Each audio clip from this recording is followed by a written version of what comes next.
Okay guys, so I'm going to do a quick video. I just wanted to talk really quick about my Bell's palsy and my Bell's palsy progress. Oh god, right there. And also, I just wanted to give a little update and then also explain what happened, because some people have asked me, some people in a nice way and others in a not so nice way. They're all like, hey, just asking, but your smile is a little crooked, like did you have dental work or something like that? And others are like, hey, your face looks weird, or hey, your face is kind of messed up. So I wanted to just answer that. So I'm just going to do a short little video, and it's not going to be in a vlog, it's going to be just a separate video. I think I seriously am going to hurt my eardrum. Alright.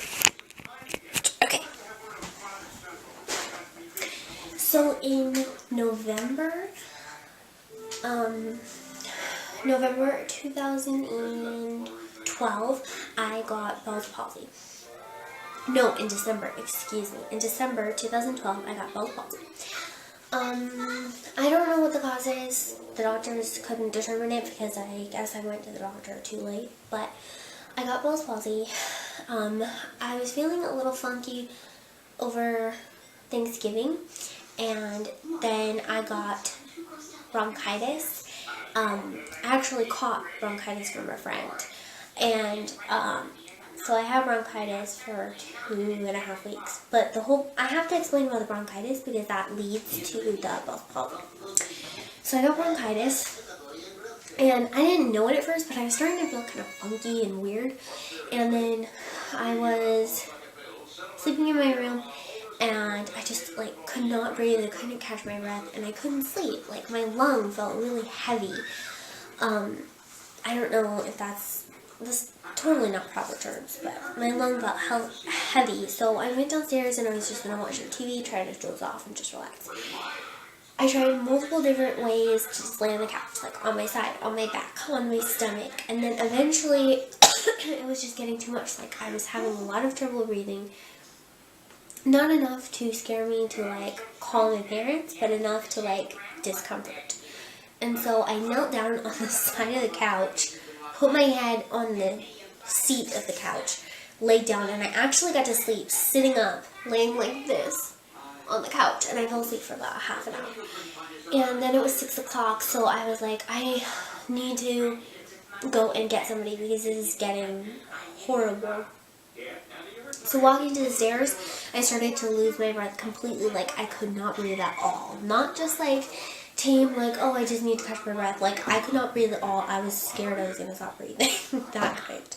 So I freaked out, tried to run up the stairs. I ended up crawling up the stairs on my hands and knees and crawling into my parents' room, crying and being really upset and like just, I can't breathe. So at 10 o'clock they took me to the doctor and they said I had severe bronchitis. It was not pneumonia, it was severe bronchitis. And then I ended up having to get an inhaler because they said your asthma has intensified. You have like really bad asthma. So that is also not helping. And so I got an inhaler and I had to use this like smoke machine thing where they put like this nose thing on you and you have to like breathe in and out, and you have to do that for like 5 minutes, and there's like a lot of steam and it's supposed to like try to clear it. And then they did an x-ray of my, I'm just pointing at my stomach, but like, you know, where the lungs are. And so I had bronchitis, so I took medication for that, and I was like laying down resting for 2 weeks. And then after that, it came Christmas time. And so I was feeling better that week, so I decided to go out with my family to Walmart and to the mall to go shopping. And I went to Walmart and I went to the mall and I grabbed some Mountain Dew off the bottom shelf at Walmart, and I was like, well, I'm just going to get this, and it was kind of dusty and stuff like that. And so originally I blamed that because that was the only thing that I had drank that day that wasn't water or like fast food, and I had eaten that stuff before and it had never affected me before. So I like figured it was just because it was like old Mountain Dew. And so I came home, and a couple days later, my face, like, New Year's Eve, I think. Yeah, New Year's Eve, my face completely froze. I'll insert a picture right here.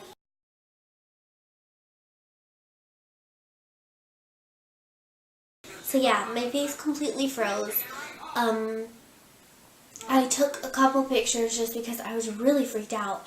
And, oh, excuse me, the day before Christmas Eve, the day that we went out and we went to the mall and I had the soda, I came home that night and ate dinner, and my mom had got me a peace tea, and peace tea usually tastes like really good, really sweet, but to me it tasted really metallic, like I had bitten my tongue and like, so my peace tea tasted really metallic, and that whole night my face felt kind of weird, like funky, like a little numb, not frozen like where I couldn't move it, but it felt weird. And then the next day it did freeze, so I didn't include that. And so my face was frozen, and like I was really scared. I thought I had like a stroke or something like that. So then in January we went to the doctor the day after or before my birthday, I don't remember, but we went to my doctor. She confirmed it's Bell's palsy, and how she determined it was Bell's palsy is she said that when she checked and she pushed my eyebrows down and I tried to raise them, that they didn't raise. That's a sign of a major sign of Bell's palsy, and I was like, okay, that's weird. So she gave me medication. She gave me another inhaler, and she gave me this breathing thing. It's like this little breath meter thing, and you're supposed to like test how strong your breath is, and so it like, you breathe in really deeply, and then it's supposed to go up to a certain amount according to your height and weight or something like that, and you're supposed to get at your average. So that was supposed to be an indicator of when I needed to use my inhaler and when I didn't, which, by the way, that indicator thing did not work because I had Bell's palsy. So when I took the machine and it, like, since this side of my mouth was frozen and like closed and this side was open and I was trying to breathe, the breath escaped and wouldn't make it go very high. So anyways, that's just a little side bit. But, so I have Bell's palsy, so I had medication that I had to take. I had to take it like 5 times a day. And it was a big pill that I had to like cut in half and everything like that. She tried baby aspirin, and I'm like, no, that's not gonna help. I know that I can't swallow pills. I have that problem, but baby aspirin is totally not gonna help me. I mean, we thought of that.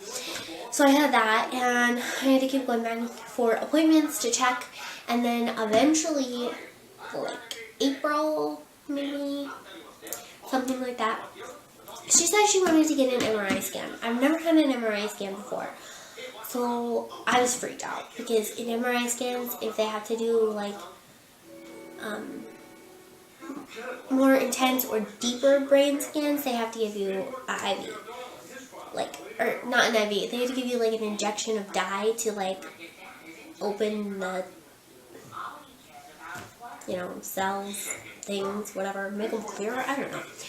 And I'm scared of needles. So I went that day, like, and I went in the back and I was putting all my stuff by there. And the guy is like, okay, so it's going to have a small injection of dye. And I just broke down and started crying. And my mom was like, so the guy went, and he's so nice. He asked the doctor, is there any way you can not? Because she had like a serious reaction to the dye part. And he was like, no, we can't. And he was like, do you want to do it a different day? And I was just like, no, I should do it. So I saw the machine, and they kind of tricked me in a way too, because I never really answered if I wanted to stop or not. But they showed me the machine, and I just sat down, and I was like, I'm going to be brave. So they put me in the machine, and it was super loud. Oh my god, MRI machines are horrible. And the music that they tell me to listen to, right? And like, just close your eyes, breathe, don't move very much, don't like twitch or anything. You know, those things, like, they should, the place I went, they should have turned the music louder, because I could not hear it at all, and I could not relax, and I was kind of freaking out. And then I thought it was over, so I was like really happy, and they pulled me out of the machine, The nurse takes my hand, pushes it down. The guy gets me. I start like freaking out and crying and getting really upset because I know the injection is coming. The other nurse grabs my hand and holds my hand and says it's okay. And I feel a really sharp pinch and something drip down my arm. And then they put me back in the machine and my arm does that pump thing, you know, when you get hurt and it goes like that. And then it was fine. And then they pulled me back out of the machine and they said my results will go to my doctor that day. So my doctor called the resident that day and said, everything's clear, there's no tumor or anything like that. She's clear, she's fine, it's just Bell's palsy and it should heal on its own. Well, it has healed on its own, as from the previous picture, but it is still not 100%. This upper lip part right here and this little part have not fully come back, and I don't really 100% know that they ever will. They might. I'm hoping they will, because this all happened in 2013, like the whole doctor stuff, because I got Bell's palsy at the end of 2012. So 2013 was like, started horrible. I hated it. And my face was still pretty frozen. It was slowly, gradually getting better, and then 2014 came around and I got this smile and it's better. So I'm hoping that gradually it's going to open up more and get back to normal, and by 2015 maybe it will be even better. In 2016 maybe it'll be normal again. Maybe. But there's no guarantee. And my doctor said it's weird that I'm young and it's not like coming back to what it should be, like fast, because I was young. I was, oh gosh, 20? Yeah, I was 20 years old, so, I mean, it should have bounced back. But that's kind of a horrible thing for your doctor to say to you. Oh, it should be bouncing back. I don't know why it isn't. Because I was a 20-year-old, my face was frozen, and I was scared to death of, like, having Bell's palsy. It's a big thing. It's life-changing. And she's just like, it should be fixing. And I just kind of did not like her approach to that. And so I took a picture from the day I got Bell's palsy, which I didn't want to take a picture because at Christmas my face was all like weird and messed up. And I did have a video at one time like saying this is like day 4 of Bell's palsy. I had a little before I found out it was Bell's palsy, like saying my face is still frozen, I don't know what's wrong. And then I took pictures. I'm not gonna cry. I took a picture on the day when it was really bad, like the first day that ever happened. I didn't want to keep it, I wanted to delete it, but I thought I should keep this as evidence so as it progresses and gets better, just like my mom and my dad are saying, and my doctor is now saying, that I will like see the progression. So I took a picture every day for a year, starting 2012 to December 2012 to December 2013. Same day, of course. I don't remember off the top of my head, but same day. And the progression was actually really good. It was gradually getting better and better and better. So that was in a year. And then I continued it from 2013 to 2014. And I'm still taking a picture every day. And that's going really well too. There's a lot of progression in it. I try to take a picture every day. Some days are worse than others because I'm like, oh my god, it's getting worse. It's drooping back down. My eyes cannot close up again, or my eyebrows aren't moving up as high as they should, or sometimes I have problems with my nose, or like my smile does not look the same today. My smile looks like, does it look worse? And I catch myself asking my mom, my dad, my brother, Andrew all the time, does my face look the same? And smiling. And see, if I smile like this, like a forced illness smile, I hear a ringing in my ear. I hear a grrr noise. And it like stretches right here, and it's like tenses. Like the muscles need to be stretched out, like that. So, yeah. I've struggled with it for 2 years now. I hit the 2-year mark December 2013. So I'm just hoping by the time that I get married in 2017 that my face will be at least back to normal enough where my smile will look normal for pictures. Because I do not want to remember on my wedding day this, But in reality, I had Bell's palsy for life. So I'm gonna have to deal with it. And a lot of people have said it's gonna come back, or it can come back. And I've read up that it can come back sometimes in some cases, and it does happen in pregnant women sometimes. So now, like, I'm scared it's gonna come back every single day. And then also, I'm scared for when me and Andrew decide to have children, because I'm really scared that my Bell's palsy is gonna come back, and that I'm gonna have to deal with it again. Not that I haven't already, but I'm really scared that I'm going to have to deal with it again. So I'm hoping and praying every single day, like when I wake up, that I'm not gonna wake up with a frozen face, and I'm not gonna have to go through it again. I really wish, 100% honestly, I had never had to learn what Bell's palsy meant, but I do. So I guess that's the sucky reality. That's just my little update on how I got Bell's palsy. Currently today, I am, it's almost to the date when I went to the doctor and found out it was Bell's palsy. We have suspected because we researched it a little, and also my aunt is a school nurse, and she, like, my mom texted her some of the details, and she said it could be Bell's palsy, temporary paralysis. It's hard to deal with, especially when, like, I take pictures. Like, the picture that we have on our Facebook channel, like our profile, whatever picture, that's actually a good picture because it's from an angle, and my face is like, I don't know, it's just not think about it smile, and it's also at a correct angle where you can't really see, like, this side, this part too well. It's kind of like cut off right there, so you still think like my smile looks totally normal. So some pictures I take are going right, they're awesome pictures, and others my eyes half shut, I'm blinking, and it's like this, and it's like, yeah. My Christmas picture from that year, my Christmas pictures from this year are, some of them are not too bad of my face. Like, you have to take the whole picture in consideration. But I'm always like half blinking because this eye gives me so much crap. And I'm thinking about taking more eye drops in it, but I'm not quite sure. This eye gives me so much. So it's always like, I have to remind myself, okay, eyes open, big smile, don't think about it, take a picture. You know, like, don't think like, oh, you have a Bell's palsy face. And sometimes I can get good pictures, like that one picture I had on my Facebook channel with my hair down.